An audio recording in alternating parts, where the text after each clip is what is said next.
perkataan sahabat, kami dahulu diajarkan adab sebelum ilmu. Sedangkan sebagian pendapat akhlak atau adab yang baik itu timbul dari akidah yang benar. Bagaimana kita menempatkan keduanya, Ustaz? Dan mungkin mana yang lebih utama atau memang ada perbedaan antara akidah dan akhlak itu, Ustaz? Ya, akidah dan akhlak berbeda. Dan benar bahwa adab itu memang ada yang merupakan hasil dari tanaman akidah. Tapi ada yang akhlak itu ternyata memang bawaan ciptaan kita, Pak. Buktinya hadis Nabi SAW.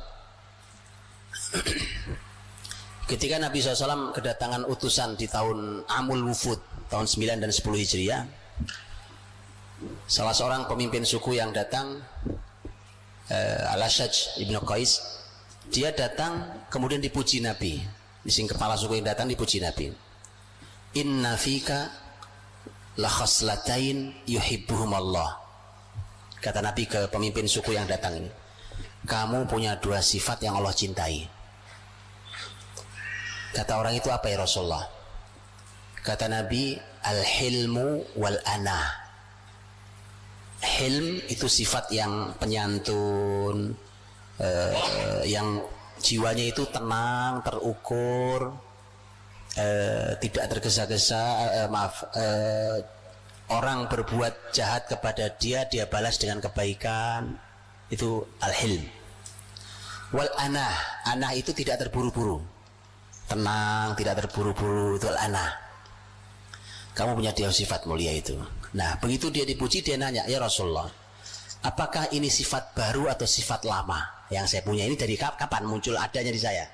Nabi mengatakan itu sifat sudah sejak dulu ada di kamu.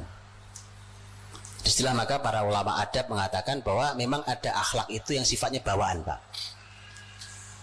Bawaan sifatnya. Contoh-contoh di antara kita ini ada orang yang memang bawaannya sabar, orang yang memang sabar, man. Itu marah aja susah itu. Ada orang yang bawaannya marah-marah, Pak.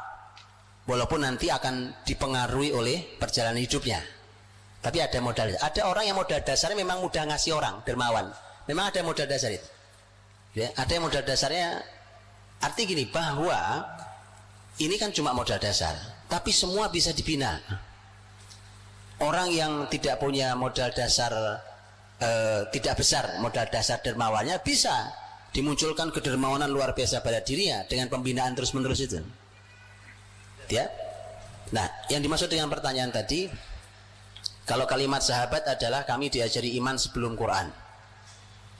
Kami diajari iman sebelum Quran. Itu kalimat Jundub bin Abdillah, kalimat Abdullah bin Umar, dan seterusnya. Kami diajari iman sebelum Quran. Itu ternyata kaidah kurikulum besar dari Nabi SAW.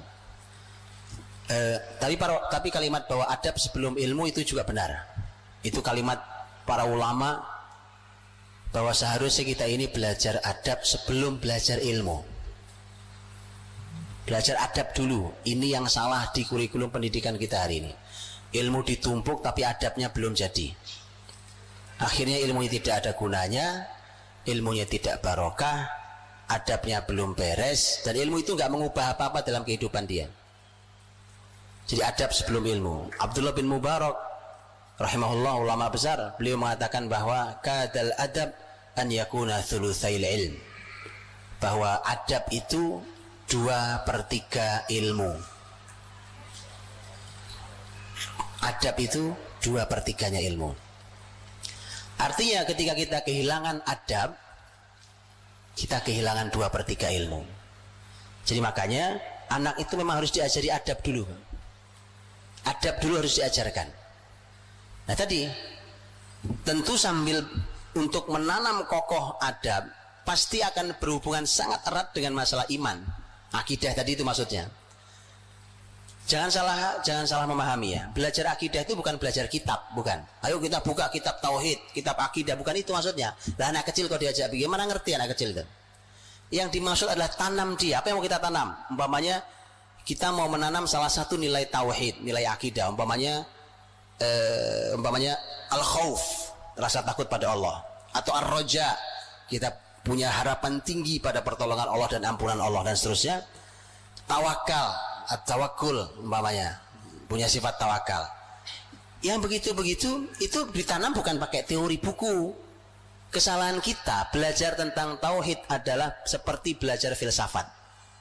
Itu kritikan Al-Ghazali terhadap proses pembelajaran tauhid yang salah. Itu salahnya, Pak. Apa itu pembelajaran filsafat? Belajar tauhid, akidah, tapi muter-muter di kepala. Cuma jadi wawasan kan? Filsafat itu kan muter-muter aja di logika orang. Cuma muter-muter di situ. Di kitab selesai kitabnya, tapi nggak pernah turun di keyakinannya. Kalau anak kecil, Pak, contohnya gampang sholat. Coba lihat sholat. Bagaimana cara ngajari anak sholat yang benar? Salah juga di kita ngajari anak sholat yang benar.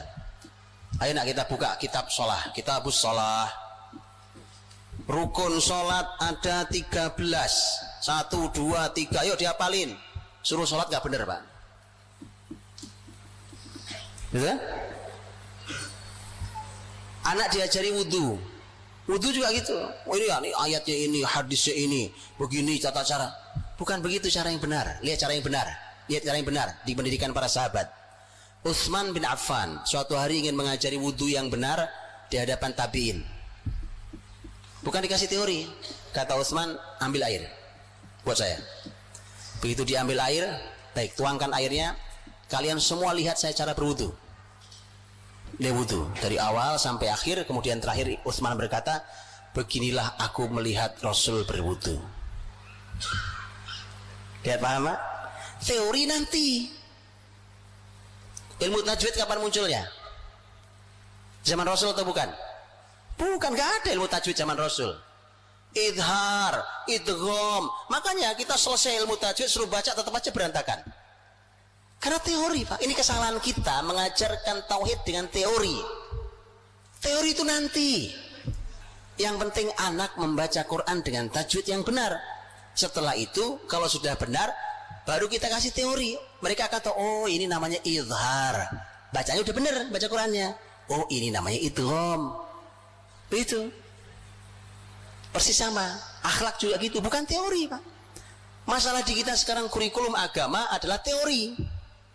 Teori sholat, teori wudhu, teori sabar, teori jujur, teori. Prakteknya tidak ada. Jadi bukan teori, ditanam di mereka. Jadi teori nanti, kitab nanti kita lahap, kitab nanti. Di usia-usia awal bukan teori, tetapi ditanam. Baik, wallahu a'lam bishawab.